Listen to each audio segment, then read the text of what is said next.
33º dia. 1 Samuel 24. Davi deixa de matar Saul. Quando Saul voltou da luta contra os filisteus, soube que Davi estava na região deserta que ficava perto da fonte de Gedi. Então, escolheu 3.000 dos melhores soldados de Israel e foi com eles procurar Davi e os seus homens a leste das rochas dos cabritos selvagens. Saul chegou a uma caverna junto de alguns currais de ovelhas, perto da estrada, e entrou ali para satisfazer as suas necessidades. Aconteceu que Davi e os seus homens estavam escondidos mais no fundo da caverna. Então, eles disseram a Davi: "Esta é a sua oportunidade. O Senhor Deus disse que lhe entregaria o seu inimigo e que você poderia fazer com ele o que quisesse." Então, Davi se arrastou de mansinho até onde estava Saul e cortou um pedaço da capa dele, sem que ele percebesse. Mas aí, a consciência de Davi começou a doer, porque ele havia cortado um pedaço da roupa de Saul. Então, disse aos seus homens: "O Senhor Deus me livre de fazer algum mal ao meu senhor, que ele escolheu como rei. Eu não devo atacá-lo de jeito nenhum, porque ele é o rei escolhido pelo Senhor."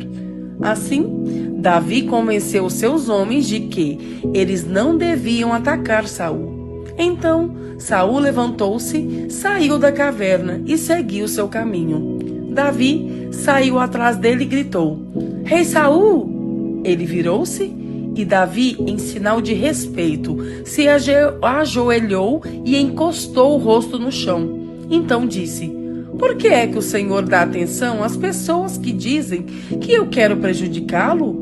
O Senhor pode ver por si mesmo que hoje na caverna o Senhor Deus o entregou a mim. Alguns me disseram que o matasse, mas eu não quis fazer isso.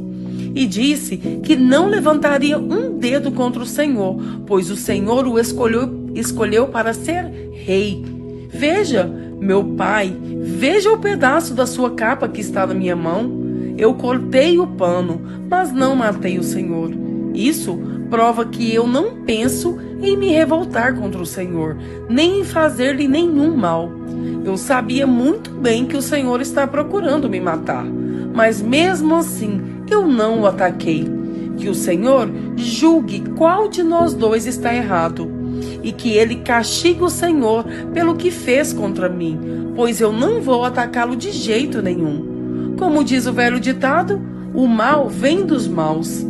Mas eu não lhe farei nenhum mal. Vejam o que o rei de Israel está tentando matar. Vejam só o que ele está caçando: um cachorro morto, uma pulga. O Senhor Deus vai julgar e decidir qual de nós dois está errado. Que ele me julgue, me defenda e me livre do Senhor." Quando Davi acabou de falar, Saul disse: "É você mesmo, meu filho Davi?" E Saul começou a chorar.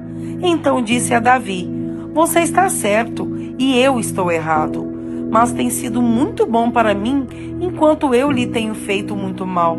Hoje você mostrou quanto é bom para mim, pois não me matou, embora o Senhor me tivesse entregado a você. Será que alguém, depois de pegar o seu inimigo, o deixa ir embora são e salvo? Que o Senhor o abençoe pelo que você fez por mim hoje. Agora estou certo de que você será rei de Israel e de que durante o seu governo o reino continuará firme. Mas jure em nome do Senhor que você não acabará com os meus descendentes. E assim o meu nome e o nome da minha família não serão esquecidos." E Davi jurou. Então Saul foi para casa e Davi e os seus homens voltaram para a fortaleza. 1 Samuel 25. A morte de Samuel.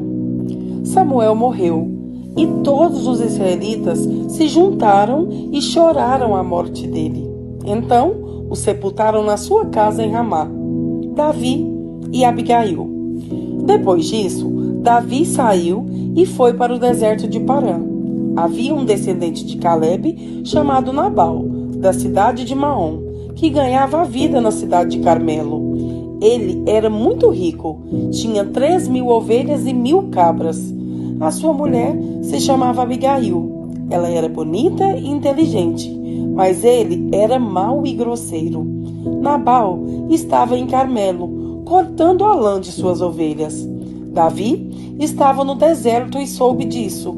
Então enviou 10 rapazes a Carmelo com ordem de encontrarem Nabal e o cumprimentarem em nome dele. Mandou que dissessem o seguinte: meu caro amigo, Davi lhe manda saudações, desejando tudo de bom para o Senhor, a sua família e tudo que é seu. Ele soube que o Senhor está cortando a lã das suas ovelhas e mandou-lhe contar que os seus pastores estiveram com a gente e nós não lhes fizemos nenhum mal. Durante o tempo em que estiverem em Carmelo, não roubamos nada do que era deles. Pergunte e eles lhe contarão. Davi pede para o Senhor nos receber com amizade, porque viemos aqui num dia de festa. Assim, por favor, dê o que puder a nós, os seus criados, e ao seu querido amigo Davi. Os homens de Davi foram e deram o recado a Nabal, em nome de Davi. Então ficaram esperando, e Nabal respondeu: Davi, filho de Jessé? Quem é ele? Nunca ouvi falar nele. Hoje em dia há muitos escravos que fogem dos seus donos. O meu pão, a minha água e os animais que matei para dar aos meus empregados, eu não darei a homens que eu nem sei de onde vieram. Os homens de Davi voltaram e contaram o que Nabal tinha dito. Então Davi disse: ponham as suas espadas nos cintos. E todos obedeceram. Davi também pegou a sua espada e saiu com mais ou menos 400 dos seus homens, enquanto 200 ficaram atrás com a bagagem. Um dos empregados de Nabal disse a Abigail, a mulher de Nabal: a senhora soube? Davi enviou do deserto uns mensageiros com saudações para o nosso patrão, mas ele os tratou mal. No entanto, eles têm sido muito bons para a gente. Nunca nos incomodaram e durante todo o tempo em que estivemos com eles nos campos, eles não roubaram nada que era nosso. Eles nos protegeram dia e noite, todo o tempo em que estivemos com eles tomando conta dos nossos rebanhos. Pense nisso e resolva o que fazer.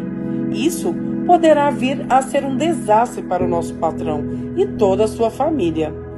Ele é tão mau que ninguém pode falar com ele.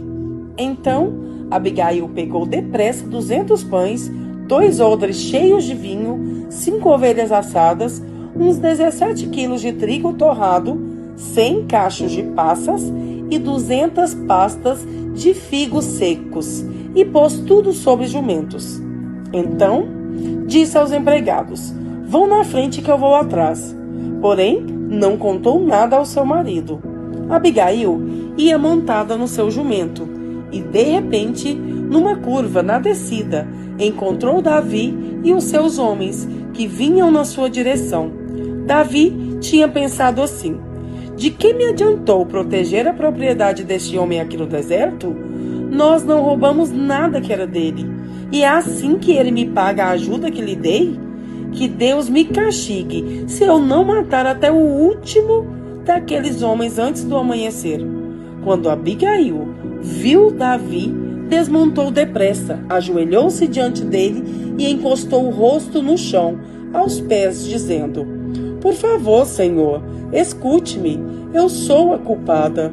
Por favor, não dê atenção a Nabal, pois ele não vale nada. Ele é exatamente o que o seu nome quer dizer, um tolo. Eu mesma não vi os rapazes que o Senhor mandou. Foi o Senhor Deus quem impediu que o Senhor se vingasse e matasse os seus inimigos. Agora eu juro, pela sua vida e pela vida do Senhor, que todos os seus inimigos e todos os que querem prejudicá-lo serão castigados como Nabal.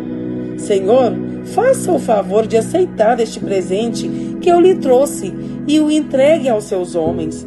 Perdoe, por favor, qualquer coisa errada que eu tenha feito. O Senhor Deus fará com que o Senhor seja rei, e também os seus descendentes, pois o Senhor está combatendo o combate dele, e o Senhor não vai fazer nenhum mal enquanto viver. Se alguém o atacar e tentar matá-lo, o Senhor, seu Deus, o protegerá, como um homem que guarda um tesouro precioso. Mas ele vai jogar longe os seus inimigos, como um homem que atira pedras com a sua funda.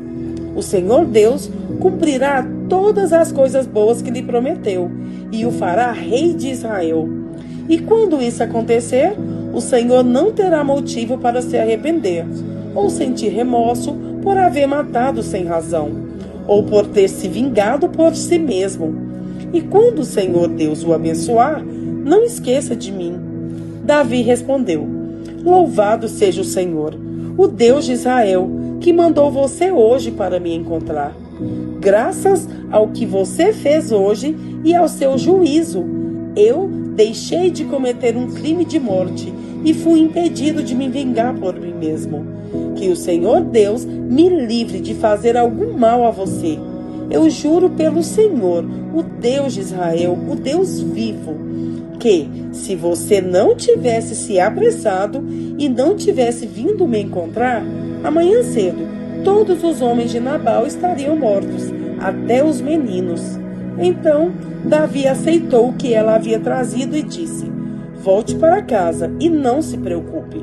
Eu farei o que você quiser. Abigail voltou para o seu marido Nabal, que estava em casa, festejando como um rei. Ele estava bêbado e alegre. Então ela não lhe contou nada. Na manhã seguinte, quando ele não estava mais bêbado, ela lhe contou tudo. Aí ele teve um ataque e ficou completamente paralisado. Uns 10 dias depois, a ira de Deus feriu Nabal e ele morreu. Quando Davi soube que Nabal havia morrido, disse: Louvem a Deus o Senhor. Ele me vingou de Nabal, que me insultou, e assim livrou este seu servo de fazer o mal. O Senhor castigou Nabal por sua maldade. Então Davi mandou a Abigail uma proposta de casamento.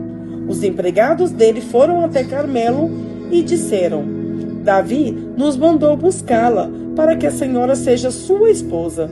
Então Abigail ajoelhou-se, encostou o rosto no chão e disse: Eu sou escrava de Davi e estou pronta para lavar os pés dos empregados dele.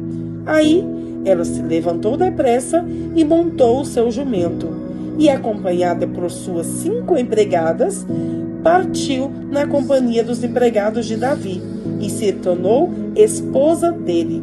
Davi tinha casado com Ainoã de Jezreel, e agora Abigail também se tornou sua esposa.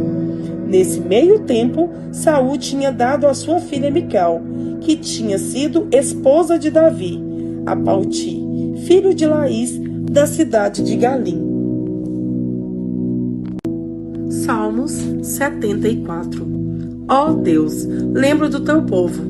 Poesia de Asaf. Ó Deus, por que nos abandonaste para sempre?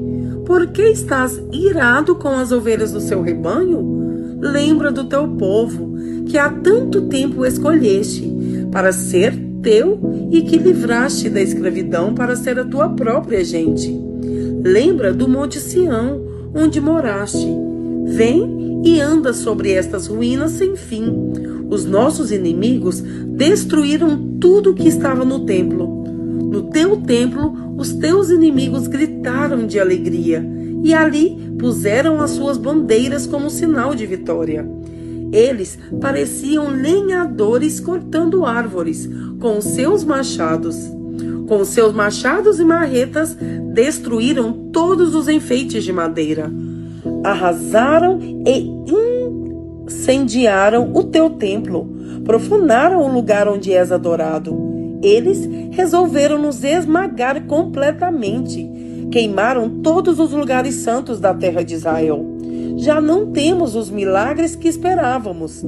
Não há mais profetas e ninguém sabe quanto tempo isso vai durar. Ó Deus, até quando os nossos inimigos vão zombar de nós? Será que eles vão te insultar para sempre? Por que não quiseste nos ajudar? Por que ficas de braços cruzados? Mas tu, ó Deus, tens sido nosso rei desde o princípio e nos salvaste muitas vezes. Com teu grande poder, dividiste o mar e esmagaste as cabeças dos monstros marinhos. Esmagastes as cabeças do monstro Leviatã e deste o seu corpo para os animais do deserto comerem. Fizeste com que corressem fontes e riachos e secaste grandes rios. Criaste o dia e a noite, puseste o sol, a lua e as estrelas nos seus lugares.